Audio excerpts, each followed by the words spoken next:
तो my channel government jobs 9.0। आज की इस वीडियो में हम लोग जानेंगे कि बैंकिंग की तैयारी कैसे करें। तो आज का जो टॉपिक है इस वीडियो में हम लोग ये समझने वाले हैं कि बैंकिंग की तैयारी करने के क्या क्या नियम होते हैं, क्या क्या तरीके होते हैं, हमें किन सिलेबस को फॉलो करना चाहिए। तो आज की इस पूरा वीडियो बहुत ही ज़्यादा इंपॉर्टेंट होने वाला है। अगर आप बैंकिंग की तैयारी करना चाहते हैं, बैंकिंग के क्षेत्र में अगर आप जॉब करना चाहते हैं, तो सारा रिलेटेड उससे बैंकिंग से रिलेटेड सारा डिटेल्स हम लोग इस वीडियो में देने वाले हैं। तो वीडियो को पूरे लास्ट तक देखना है, बीच में स्किप बिल्कुल भी नहीं करना है। चलते सबसे पहले देख लेते हैं, कहते हैं कि बैंकिंग की तैयारी कैसे करें। सबसे इंपॉर्टेंट जो हमारा टॉपिक है आज का सेशन में यही है। कहता है कि अगर आप बैंकिंग के क्षेत्र में नौकरी करना चाहते हैं, जैसे कि IBPS बैंक हो गया, SBI हो गया, RBI हो गया, RRB, इस तरह के जो बैंक क्षेत्र होता है, बैंकिंग क्षेत्र में अगर आप जॉब करना चाहते हैं तो आपको एक अच्छी रणनीति और नियमित मेहनत की ज़रूरत होगी। यानी आपको कुछ अपने नियम कानून बनाने होंगे, यानी रूल रेगुलेशन बनाने होंगे। बैंकिंग के क्षेत्र में जॉब को पाने के लिए आपको कुछ ऐसे रूल रेगुलेशन को फॉलो करने पड़ेंगे और उस हिसाब से आपको तैयारी करनी पड़ेंगे, जिसके हिसाब से आप चाहो तो बैंकिंग की तैयारी कर सकते हो। और फिर बैंक की जो पोस्ट होती है, चाहे बैंक क्लर्क हो, चाहे बैंक की PO की पोस्ट हो, ये आप आसानी से प्राप्त कर सकते हैं। तो चलते हम लोग शुरू करते हैं। और नीचे बैंकिंग के कुछ एग्जाम्स है, जैसे कि PO होते हैं, क्लर्क होते हैं, SO होते हैं। यानी बैंकिंग के पोस्ट पर कौन कौन से जॉब आते हैं, यानी बैंक के PO की, क्लर्क की या SO की। अगर इस तरह के जो पोस्ट पे अगर आप तैयारी करना चाहते हैं बैंकिंग के क्षेत्र में, तो आपको कुछ स्टेप्स होते हैं वो फॉलो करने पड़ते हैं। तो सबसे पहले स्टेप की हम बात करें, स्टेप 1 में क्या करता है कि स्टेप 1 में सबसे पहले आपको सही परीक्षा को चुनना है कि आप कौन सा एग्ज़ाम देना चाहते हैं, आप कौन से पोस्ट की तैयारी करना चाहते हैं। तो सबसे पहले आपको किसी एक पोस्ट के लिए प्रॉपर आपको तैयारी करना है। तो आपको किसी एक पोस्ट की जो परीक्षा, आप जिस पोस्ट के लिए आपने फॉर्म भरे हैं, या जिस पोस्ट के लिए आप तैयारी करना चाहते हैं, या जिस पोस्ट के लिए आप प्रिपरेशन करना चाहते हैं, तो सबसे पहले उस पोस्ट को आपको अच्छे से क्या करना है, चुन लेना है, अपना एक फिक्स कर लेना है। तो सबसे पहले या क्या IBPS का PO या क्लर्क की तैयारी करना चाहते हैं, या SBI का PO या SBI का क्लर्क की पोस्ट की आप जॉब करना चाहते हैं। तो इनमें से ये सारे बैंक के जो पोस्ट हैं वो दिए जाते हैं। चाहे RBI असिस्टेंट हो सकता है, RBI असिस्टेंट या ग्रेड B का अगर पोस्ट होता है तो इसकी तैयारी करना चाहते हैं, तो आपको इनमें से किसी एक को आपको क्या करना है, चूज करना है। क्योंकि दोनों में से किसी एक पोस्ट की तैयारी आपको अच्छे तरीके से, क्योंकि जब आप बैंकिंग के क्षेत्र में जाना चाहते हैं तो आपको प्रॉपर क्या करना है, किसी एक परीक्षा को चुन करके आपको उसके ऊपर में टाइम देना है, ताकि आपको जब भी एग्ज़ाम होता है ना, तो आप उसको एक ही बार में क्रैक कर सको। तो RRB PO हो गया, चाहे RRB क्लर्क हो गया, तो इस तरह के जो पोस्ट है तो उन पर आप चाहो तो अच्छे तरीके से क्या कर सकते हो, किसी एक पोस्ट को चुन करके तैयारी कर सकते हो। तो पहले स्टेप में सबसे पहले आपको ये चुनना है कि आखिर आपको किस पोस्ट पे आपको परीक्षा देना है। ठीक है, तो ये सारे पोस्ट के बारे में हम लोग जान लिए थे। ठीक है, तो IBPS एक बार फिर से रिवीजन कर दे कि IBPS PO का पोस्ट होता है या क्लर्क का पोस्ट, या SBI PO का पोस्ट या क्लर्क का पोस्ट, या RBI असिस्टेंट हो सकता है, या ग्रेड B का पोस्ट हो सकता है, या RRB PO या क्लर्क का पोस्ट हो सकता है। अब स्टेप 2 में क्या होता है कि जब आपने पोस्ट को चूज कर लिया कि हाँ चलो हमको इसकी परीक्षा देनी है, तो आपको सिलेबस जानना है, क्योंकि सबसे इम्पोर्टेंट जो रोल होता है सिलेबस का होता है। तो सिलेबस को समझना है। और बैंक एग्जाम्स में सबसे पहले कुछ ऐसे सब्जेक्ट्स होते हैं जिनके बारे में आपको अच्छी खासी जानकारी होनी चाहिए। उसी सब्जेक्ट बाय सब्जेक्ट क्या करना है आपको, बैंकिंग के क्षेत्र में किसी भी पोस्ट की तैयारी आप इन सिलेबस को पूरा कंप्लीट तरीके से पूरा करके आप उस एग्ज़ाम को पास कर सकते हैं। चलते हैं, सबसे नंबर पे आता है। अगर हम सिलेबस की बात करें तो सबसे पहले में अगर हम मैथ आता है, तो मैथ की अगर हम बात करें तो गणित में क्या है कि क्वांटिटेटिव एप्टीट्यूड आता है। ठीक है, तो मैथ के अंदर जो टॉपिक है सिलेबस है, बैंकिंग के क्षेत्र में जो मैथ का जो टॉपिक है सिलेबस है वो है क्वांटिटेटिव एप्टीट्यूड है। इसके अंदर क्या क्या आता है आपको, इसके अंदर आपको सिंप्लीफिकेशन आ जाएगा। यानी मैथ की अगर आप तैयारी कर रहे हैं बैंकिंग के क्षेत्र के किसी भी पोस्ट की तैयारी के लिए, तो आपको मैथ के अंदर आपको सिंप्लीफिकेशन पढ़ना पड़ेगा, जो कि ये सभी के सभी एक टॉपिक होते हैं, क्वांटिटेटिव एप्टीट्यूड के अंदर आ जाता है। तो ये सिंप्लीफिकेशन का टॉपिक हो गया। आपको मैथ के अंदर सिंप्लीफिकेशन आपको अच्छे तरीके से पढ़ लेना है। उसके बाद आता है नंबर सीरीज। नंबर सीरीज के बारे में आपको अच्छे से टॉपिक क्लियर कर लेना है। ये मैथ का टॉपिक का नाम है, चाहो तो आप नोट कर सकते हो। नंबर सीरीज हो गया, उसके बाद है डाटा इंटरप्रिटेशन हो गया। तो इसके टॉपिक है, पहले नंबर पर आता है सिंप्लीफिकेशन, सेकेंड में मैथ के अंदर टॉपिक है नंबर सीरीज, आपको अच्छे से पढ़ना है। उसके बाद जो थर्ड टॉपिक आता है वो है डाटा इंटरप्रिटेशन होता है। उसके बाद फोर्थ पॉइंट पे आता है मैथ के अंदर प्रॉफिट एंड लॉस, आपको अच्छे तरीके से पढ़ना है, क्योंकि सबसे इंपॉर्टेंट जो टॉपिक होता है इसके अंदर मैथ के अंदर वो प्रॉफिट एंड लॉस का होता है, और SI एंड CI होता है, यानी simple interest and compound interest का टॉपिक आपको अच्छे से पढ़ना है।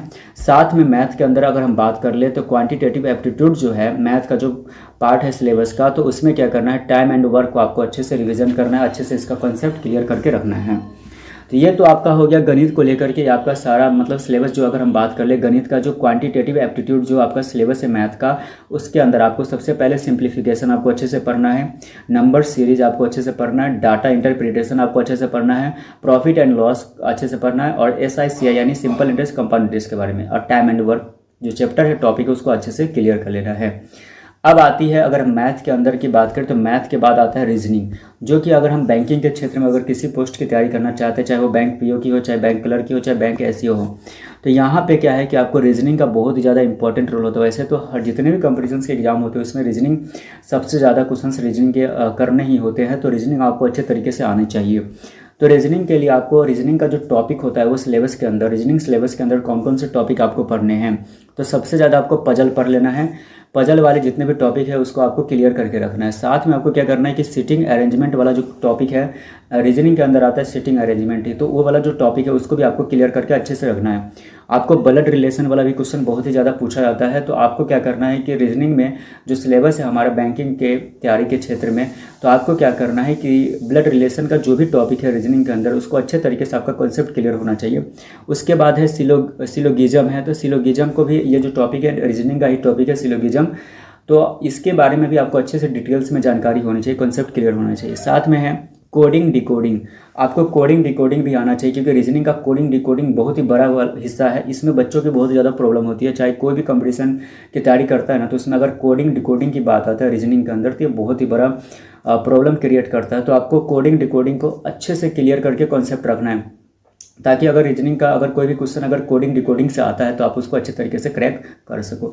ये तो आपका सिलेबस हो गया रीजनिंग का। तो रीजनिंग एबिलिटी में सबसे पहले पॉइंट पे पजल पढ़ना है टॉपिक में, उसके बाद है सिटिंग अरेंजमेंट, उसके बाद है ब्लड है, उसके बाद क्या कहते हैं अगर हम बात कर ले रिलेशन, ब्लड रिलेशन हो गया, उसके बाद सिलोगिज्म हो गया, उसके बाद कोडिंग डिकोडिंग। अब आता है अगले टॉपिक में, पहले में हमने मैथ पढ़ा और उसके बाद मैथ का सिलेबस हमने पढ़ा क्वांटिटेटिव एप्टीट्यूड का। सेकंड में है रीजनिंग एबिलिटी, हमने देखा कि कौन सा सिलेबस टॉपिक पढ़ना है। उसके बाद इंग्लिश लैंग्वेज, क्योंकि मोस्ट इंपॉर्टेंट है। अगर आप बैंकिंग के क्षेत्र में अगर जॉब करना चाहते हैं, अगर तैयारी करना चाहते हैं, तो आपको इंग्लिश लैंग्वेज अच्छे से स्ट्रांग होना चाहिए, क्योंकि इंग्लिश बहुत ही ज़्यादा प्रीफर कराया जाता है अगर बैंक के क्षेत्र की बात करें। तो इसमें क्या होता है, इंग्लिश लैंग्वेज में क्या आपको करना है, रीडिंग कम्प्रीहेंशन करना है। तो रीडिंग कम्प्रीहेंशन आपको अच्छे तरीके से आना चाहिए, ठीक है। अगर आप लोगों को रीडिंग कम्प्रीहेंशन इंग्लिश का अगर टॉपिक में प्रॉब्लम हो रहा है, यानी इंग्लिश अच्छे तरीके से आपको समझ में नहीं आती कि इंग्लिश क्या होता है, बेसिक से यानी 0 से हीरो तक आपको बनना है, यानी बेसिक्स आपको सीखना है, तो मेरा एक चैनल है, आप यूट्यूब पे सर्च कर सकते हो। चैनल का नाम है एस हेल्प 2.4। तो एस हेल्प 2.4 जैसे टोटल कैपिटल लेटर देना है, तो एस हेल्प 2.4 यहाँ साइड में आपको कॉर्नर पे दिख रहा होगा, ये पूरा आपको टाइप करना है, ये चैनल आपको मिल जाएगा। तो जैसे आप सर्च करोगे तो आपको चैनल आएगा, चैनल सब्सक्राइब कर लेना है। वहाँ पे आपको इंग्लिश अच्छे तरीके से प्रॉपर तरीके से सिखाया जाता है और एक बेसिक तरीके से सिखाया जाता है। अगर आपका बेस मजबूत होगा तभी आपका जो आने वाला जो इंग्लिश का जो भी एक्स्ट्रा जो चीज़ होती है रीडिंग कम्प्रीहेंशन, ये भी आपको समझ में आएगा। अदरवाइज आपको इंग्लिश बहुत ही ज़्यादा हार्ड लगने वाला है, तो फिर आपको पहले बेसिक से आपको अच्छे तरीके से समझना है। तो मेरे चैनल को जरूर सब्सक्राइब कर लें। चलते हैं, तो इंग्लिश लैंग्वेज में तो आपको रीडिंग कम्प्रीहेंशन हो गया, उसके बाद है एरर डिटेक्शन। तो साथ में आपको इंग्लिश लैंग्वेज के अंदर आता है एक टॉपिक है एरर डिटेक्शन। ये तो बहुत ही ज़्यादा क्वेश्चंस पूछे जाते हैं, एरर डिटेक्शन का तो भर भर के क्वेश्चन आता है इंग्लिश लिटरेचर यानी इंग्लिश लैंग्वेज के अंदर। उसके बाद है क्लोज टेस्ट, ये क्लोज टेस्ट भी बहुत ज़्यादा पूछता है और वोकैबुलरी भी पूछता है नॉर्मली। तो आपको लेकिन सबसे ज़्यादा जो पढ़ना है आपको इंग्लिश लैंग्वेज के अंदर रीडिंग कम्प्रीहेंशन आना चाहिए, एरर डिटेक्शन आना चाहिए, क्लोज टेस्ट आना चाहिए और वोकैबुलरी आना चाहिए। तो इंग्लिश लैंग्वेज का सिलेबस हो गया आपको बैंकिंग की तैयारी के क्षेत्र करने के लिए।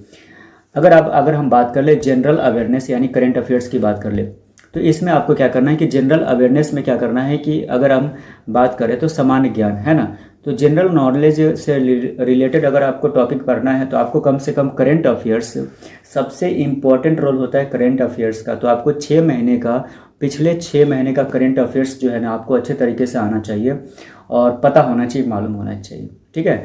तो ये सारी चीज़ें, और साथ में बैंकिंग अवेयरनेस आपको पता होना चाहिए, यानी बैंकिंग से रिलेटेड यानी बैंकिंग के फील्ड में कौन कौन से क्वेश्चंस करंट अफेयर से रिलेटेड है उसकी जानकारी आपको अच्छे तरीके से होनी चाहिए, और साथ में स्टैटिक जीके की भी जानकारी होनी चाहिए, ठीक है। तो ये तो आपका सिलेबस यानी जनरल अवेयरनेस का जो टॉपिक है करंट अफेयर्स, बैंकिंग अवेयरनेस और साथ में स्टैटिक जीके, ये सारे जो टॉपिक है ये सारे टॉपिक आपको अच्छे तरीके से पता होने चाहिए, तभी जाकर के आप एग्ज़ाम को क्रैक कर सकते हो। ये ईजी तो नहीं है, बस ये सिलेबस आप नोट कर लोगे, इसके हिसाब से अगर तैयारी कर सकते हो, टाइम दोगे तो हो सकता है कि आप अच्छे तरीके से आप एग्ज़ाम को क्रैक कर सकते हो, पास कर सकते हो। ठीक है। अब उसके बाद आता है कंप्यूटर अवेयरनेस की बात करें तो कंप्यूटर अवेयरनेस में सबसे पहले आपको कुछ एग्जाम्स में क्या होता है कि बेसिक में कंप्यूटर नॉलेज होना चाहिए, यानी कंप्यूटर का कम से कम बेसिक नॉलेज होना चाहिए। उसमें आपको MS ऑफिस चलाने आना चाहिए, यानी MS ऑफिस का नॉलेज तो आपको ज्ञान होना चाहिए, ये 100% होना ही चाहिए। ठीक है, अगर आप बैंकिंग के क्षेत्र में जॉब करना चाहते हो तो कम से कम आपको कंप्यूटर का बेसिक नॉलेज होना बहुत ज़रूरी है। या तो आप ज़्यादा से ज़्यादा कंप्यूटर का नॉलेज जितना होगा उतना बेटर है आपके लिए। और साथ में कंप्यूटर के अंदर आता है MS ऑफिस, यानी MS ऑफिस की जानकारी आपको अच्छे तरीके से आना चाहिए, आपको चलाने आना चाहिए। ठीक है, साथ में इंटरनेट का नॉलेज होना चाहिए कि आप इंटरनेट का इस्तेमाल करके यूज़ करके आप क्या कर सकते हो, नहीं कर सकते, आपको इंटरनेट यूज करना आना चाहिए। साथ में नेटवर्किंग के बारे में आपको अच्छे तरीके से जानकारी होनी चाहिए। तो ये है कंप्यूटर से रिलेटेड यानी कुछ सिलेबस से टॉपिक है। तो सबसे नंबर फर्स्ट पे है यानी बेसिक ऑफ कंप्यूटर आना चाहिए, MS ऑफिस आना चाहिए, इंटरनेट के बारे में जानकारी होना चाहिए और नेटवर्किंग के बारे में जानकारी होना चाहिए।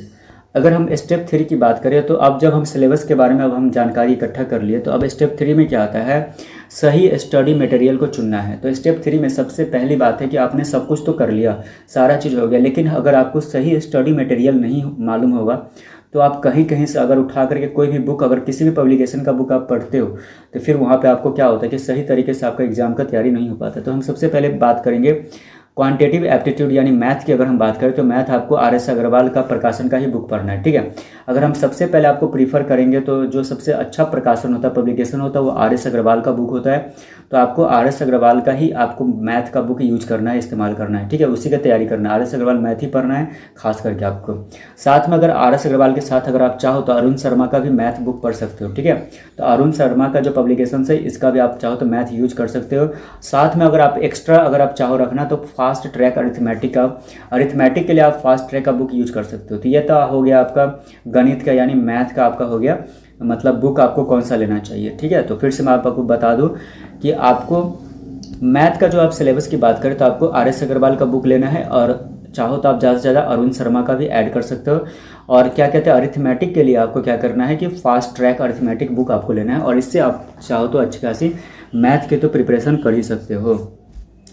अगर हम बात कर ले रीजनिंग की, तो रीजनिंग के लिए आपको कौन से कंपनी के यानी कौन से पब्लिकेशन का आपको बुक लेना है, तो रीजनिंग के लिए आपको RS अग्रवाल का बुक लेना है। और साथ में a modern approach to a verbal and non verbal reasoning, ये एक बुक आता है, पब्लिकेशंस है। आप चाहो तो ये ऑफलाइन ऑनलाइन दोनों खरीद सकते हो। ठीक है, तो आप चाहो तो ऑफलाइन भी आप चाहो तो बुक मिलती है तो आप वहाँ से भी खरीद सकते हो। अमेजोन पे आपको मिल जाएगा, फ्लिपकार्ट पे भी मिल जाएगा, और मीशो पे, यानी जो भी ऑनलाइन जितने भी स्टोर्स है वहाँ आप चाहो तो ऑर्डर करके आप मंगा सकते हो। तो आपको रीजनिंग के लिए आपको जो मैथ प्रीफर करेंगे यानी रीजनिंग के लिए खास करके तो RS अग्रवाल हो गया, क्योंकि गणित में भी RS अग्रवाल इंपॉर्टेंट है, और रीजनिंग के लिए भी RS अग्रवाल ही प्रीफर करेंगे क्योंकि ये बहुत ही अच्छा पब्लिकेशन माना जाता है RS अग्रवाल का।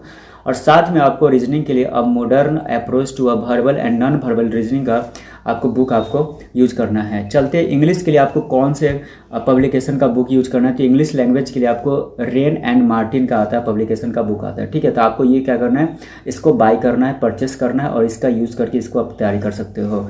एक आता है वर्ड पावर मेड इजी, तो ये जो पब्लिकेशन है इसका भी बुक आप इस्तेमाल कर सकते हो। वर्ड पावर मेड इजी, ये आपका इंग्लिश का बहुत 50% आपका सॉल्व कर देगा प्रॉब्लम। ठीक है, और साथ में इंग्लिश का रेन मार्टिन का तो बुक आपको लेना ही लेना है, ये सबसे पहले फर्स्ट बुक आपको प्रीफर करेंगे इंग्लिश लैंग्वेज के लिए खास करके। ठीक है, चलते हैं JK करंट अफेयर्स की बात कर लेते हैं। तो करंट अफेयर्स के लिए हम अगर बात करें तो जितने भी कंपटीशंस के एग्जाम्स होते हैं ना, कॉम्पिटिटिव एग्जाम होते हैं, तो उनमें सबसे ज़्यादा जो बच्चे होते हैं, अगर मैं खुद की बात करूँ या किसी भी स्टूडेंट्स की बात करूँ, तो वो क्या करते हैं, लूसेंट का GK ही इस्तेमाल करते हैं। ज़्यादातर जो जितने भी स्टूडेंट्स होते हैं लूसेंट GK, तो आपको क्या करना है, करंट अफेयर्स में लूसेंट GK का इस्तेमाल करना है।